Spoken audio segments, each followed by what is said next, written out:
প্রবাসী রেমিটেন্স যোদ্ধারা, আপনারা নিশ্চয়ই জানেন বিদেশে কর্মরত বাংলাদেশিদের জন্য প্রবাসী কার্ড দেবার সিদ্ধান্ত নিয়েছে বাংলাদেশ সরকার।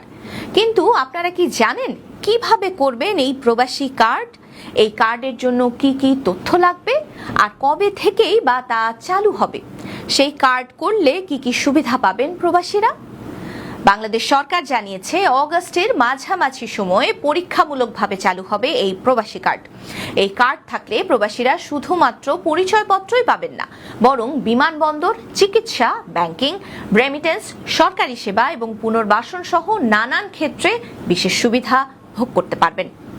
সরকারের লক্ষ্য প্রবাসীদের সামাজিক মর্যাদা বাড়ানো, আর্থিক নানান সুবিধা নিশ্চিত করা এবং বিভিন্ন সরকারি সেবাকে আরো সহজ করে তোলা প্রবাসীদের কাছে।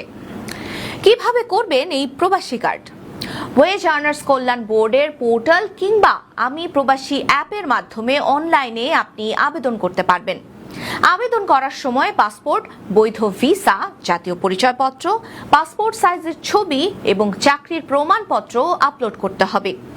নির্ধারিত ফি পরিশোধের পর সংশ্লিষ্ট দূতাবাসের শ্রম কল্যাণ উইং বা বিএমইটি আবেদন যাচাই বাছাই করবে।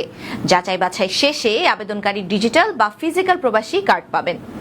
এখন জানা দরকার প্রবাসী কার্ডের মাধ্যমে কি কি সুবিধা পাওয়া যাবে। প্রবাসী কার্ডধারীরা দেশে এবং বিদেশে এয়ারপোর্ট লাউঞ্জ ব্যবহারের সুবিধা, বিশেষ ইমিগ্রেশন বুথের মাধ্যমে দ্রুত সেবা এবং আন্তর্জাতিক বিমানবন্দরে কমপ্লিমেন্টারি মিট অ্যান্ড গ্রিট সুবিধা পাবেন। ডুয়াল কারেন্সি কার্ডের মাধ্যমে ইন্টারন্যাশনাল পেমেন্ট এবং ব্যাংকিং সুবিধাও পাওয়া যাবে। তাছাড়া ফ্লাইট টিকিট, হোটেল বুকিং এর ক্ষেত্রে ডিসকাউন্ট, দেশে বিদেশে ন্যায্য মূল্যে গাড়ি বুকিং এবং সিগনেচার কার্ডে airport pick up and drop সেবা, স্বাস্থ্য সেবার ক্ষেত্রেও থাকবে বিশেষ সুবিধা। সরকারি হাসপাতালে প্রবাসীদের জন্য আলাদা সেবা বুথ এবং বেসরকারি হাসপাতালে চিকিৎসার ক্ষেত্রে বিশেষ ছাড় পাওয়া যাবে। এছাড়া কার্ডধারী প্রবাসীর বিদেশে অনাকাঙ্ক্ষিত মৃত্যু হলে মরদেহ দেশে আনার সুবিধা এবং প্রবাস ফেরতদের পুনর্বাসন ও বীমা সুবিধাও থাকবে। আর্থিক সুবিধার মধ্যে রয়েছে রেমিটেন্স রিওয়ার্ড পয়েন্ট, সহজে ঋণ পাওয়ার সুযোগ, ক্রেডিট স্কোরিং, কার্ডের মাধ্যমে সরাসরি দেশে টাকা পাঠানো এবং দ্রুত ব্যাংকিং সেবা। একই সঙ্গে জমি রেজিস্ট্রেশন, নামজারি, ইউটিলিটি সংযোগ, লাইসেন্স, বৈদেশিক বিনিয়োগ, পাসপোর্ট, এনআইডি, কনসিউলার সেবা সহ বিভিন্ন সরকারি সেবায় অগ্রাধিকার দেয়া হবে। কবে থেকে উদ্বোধন হবে প্রবাসী কার্ড কার্যক্রমের? আবারও জানিয়ে দেই, অগাস্টের মাঝামাঝি প্রবাসী কার্ডের পরীক্ষামূলক কার্যক্রম শুরু হবে। প্রথম ধাপে রাষ্ট্রায়ত্ত জনতা ব্যাংকের মাধ্যমে প্রবাসী ডেবিট কার্ড ইস্যু করা হবে।